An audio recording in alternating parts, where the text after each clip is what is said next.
Hi, welcome to the TC. My name's David, and today we're going to be unboxing a refurbished Canon lens. And I'm going to be telling you guys my experience on using Canon's refurbished products.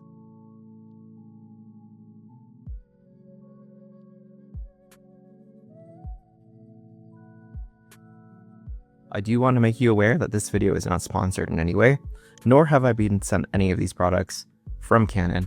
These have all been purchased by my own funds. So this review is 100% my own opinion and not expressed or influenced by any outside opinion at all. So with that out of the way, let's get into this review and unboxing. So the lens I ordered is actually a RF 24-105 f4L lens. And I know it's kind of a pretty common lens that comes with the higher tier Canon bodies, especially the full frame ones. However, I did get a pretty good price with this. With the whole tariff situation, pretty much all the lenses have increased in price by about $100.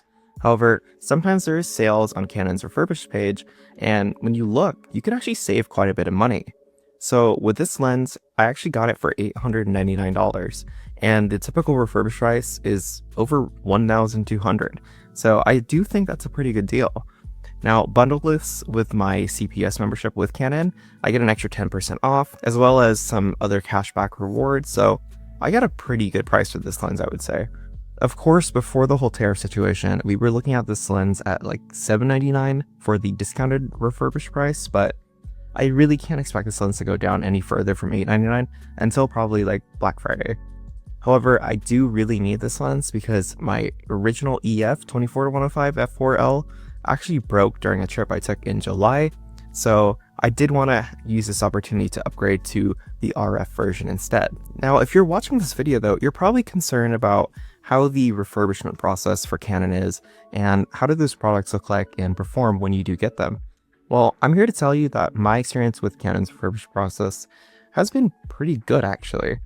I would say that if you're buying these lenses on sale and you're not just getting them during like a regular refurbished price, you can score a pretty good deal with the refurbished lenses. And it's nothing to really worry about in terms of like quality or just performance of the lenses. Of course, they may come with some sort of cosmetic defect on them. So I ordered a RF 100-400 back in around June of 2024. And that's probably been the only lens I've gotten from the refurbishment program that had some cosmetic issues with it. However, this didn't affect the functionality of it at all.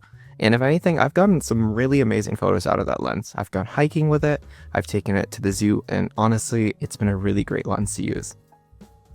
And I did save quite a bit of money. I got it for only $400 when it retails for like $650. So that was a pretty amazing deal. Another lens that I've gotten off of the Canon refurbishment program has also been the lens I'm actually recording on right now.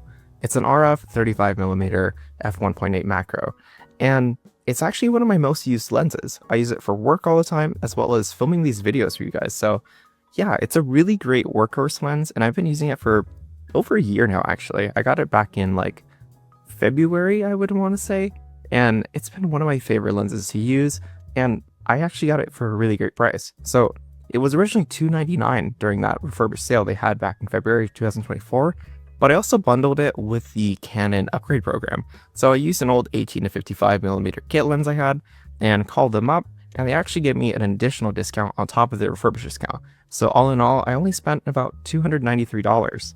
And for this lens, that's a bargain. Honestly, when I got it too, there wasn't any cosmetic defects with it. It was very clean, and honestly, even after the whole year and a half of using it, it's been working perfectly. And like I said, this is probably one of my most used lenses, so if that's saying anything, I do think that the refurbishment program is definitely a really great way to save some money and get lenses that are basically brand new. But enough of this, let's go ahead and unbox that 24-105, and let me show you guys what you can get when you're getting a refurbished lens. And here's some cat tax for you guys.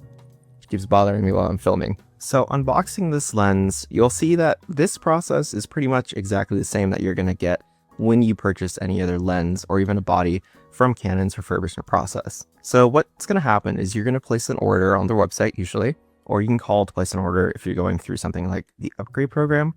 And after you place that order, about a day or even the same day, you'll get a notification if it's shipping. And Canon uses FedEx, and there's a couple things I want to talk about with that, but let's just keep talking about the whole process first. So after you've placed the order and you've gotten the shipping confirmation, typically the next day or the next business day, the item will actually ship out.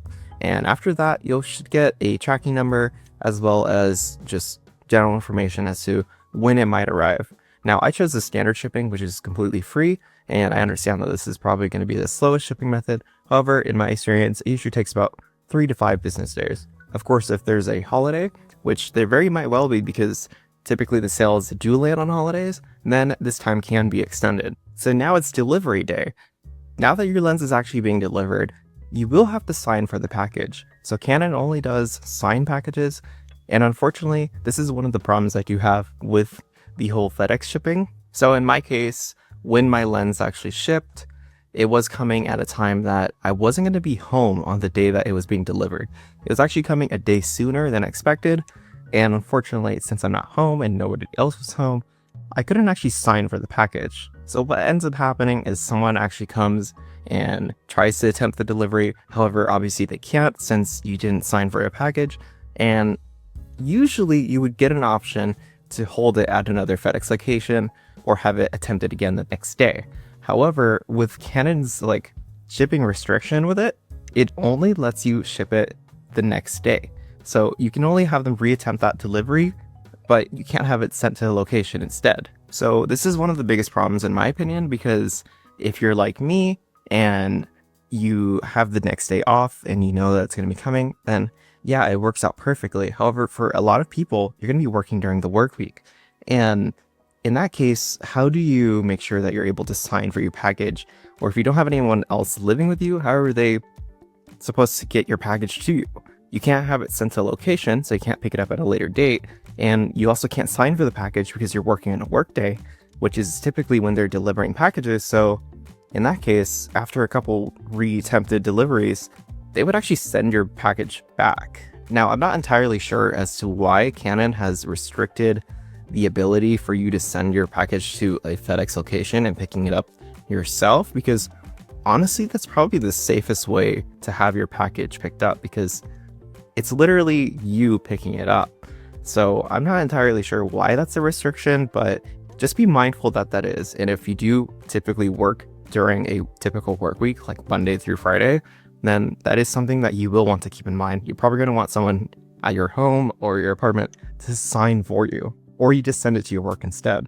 So now that you've received the package, what you're going to find is it's going to come in a pretty standard cardboard box, and it's going to have this special tape on it. I've only seen this with Canon shipments, so just as something to keep in mind. After you've opened up that box, you'll probably find another box inside. And in this box, it's going to look like a generic Canon product box. It's going to have these 3 different names for their different products and different lines of products. And that's typically exactly what you're going to get for the refurbished products only. Now, if you're buying new, obviously you're going to get a box that basically is like the product box itself. But with the refurbished, you can expect to get this box instead. That's not a problem for me because, honestly, I'm not here to use the box. I'm here to use the product I bought instead. So, saving quite a bit of money, that's more worth it to me than having a box. Now, once you've opened that box, you're going to see your package is pretty much tightly wrapped in a kind of bubble wrap. And this is perfect. It's exactly what you want. It's not going to get destroyed during shipping, hopefully. And if you're getting an L lens, it is a little bit different. You're going to have all the different accessories with it. Typically with the regular lenses or the consumer-based lenses, you're only going to get the caps, so the front and back dust caps. But with the L lenses, they typically have a little bit more. So you can see this one does have the little soft lens pouch. These are kind of useless in my opinion, other than having them on your desk and using them as protection for dust. But with the other L lenses, some of them do actually have a hard case, so that is way more useful in my opinion. And once you've taken the lens out, you'll see that it actually does come with the lens hood. That's something that a lot of the regular consumer lenses don't come with. So that is some extra cost savings and just an extra bundle of stuff to have. And it's pretty nice actually. Other than that, there's some paperwork for warranty information and stuff like that. So you can register your product. And it's actually a good thing if you do register, because I think after 10 points on Canon's professional services program, you can get a free membership, and that does come with some perks, so something to consider if you do have a lot of Canon gear. And yeah, I mean, that's pretty much it. That's how the lens looks, and that's everything it comes with when you're ordering a refurbished lens. Now, obviously, I'm going to have to give this lens a thorough testing and usage with it, and if you guys are interested in a review of this lens, let me know down below. I don't really have any camera reviews, and I actually would be interested in making them, so if that's something you guys are interested in as well, let me know. And honestly, if you're looking at the refurbished lenses, you should also give used lenses a look at as well. However, I will say that the refurbished process and just having a refurbished lens from the manufacturer typically is a safer route. Not only do you typically get a manufacturer warranty, but you can also purchase extended warranties through the manufacturer versus a used lens where that might not be something that you can get. And in my case, I did actually purchase my old EF-24-105 used, and while it was a pretty good deal for me, I only paid about $300, including all of the original accessories. It did end up breaking, and I know it's infamous for breaking. It does have the aperture diaphragm issue, which is like error 1. So unfortunately, that lens is broken. I did consider fixing it. However, the price to fix it was actually more than I paid for the lens last year. So instead, I took it as an opportunity to go ahead and purchase the newest version of that lens. However, I don't think that buying used is necessarily a bad thing either. I do have an EF 50mm f1.8 that I did buy used off of eBay, and that was only about like 70 bucks. So you can definitely get a pretty good deal buying used, and as long as you're buying something that looks pretty new, doesn't have any damage or any dust in the lens or fungus, then honestly, if you can get it for a cheaper price than refurbished, it may not be a bad thing. However, I will say that having the refurbished lens is still probably the safer route since you can purchase those additional warranties. So what do you guys think about the Canon refurbished lenses and just overall refurbishment process? Do you guys think it's worth it to buy refurbished over brand new, or worth it to buy over used? Let me know in the comments down below, and if you guys have also purchased from the refurbishment program, let me know too. I'd love to see your guys' experience with it and how that's working out for you. Now, if you like this video, don't forget to give a like down below and subscribe to see more content just like this. Thanks for watching, and I'll see you guys in the next video.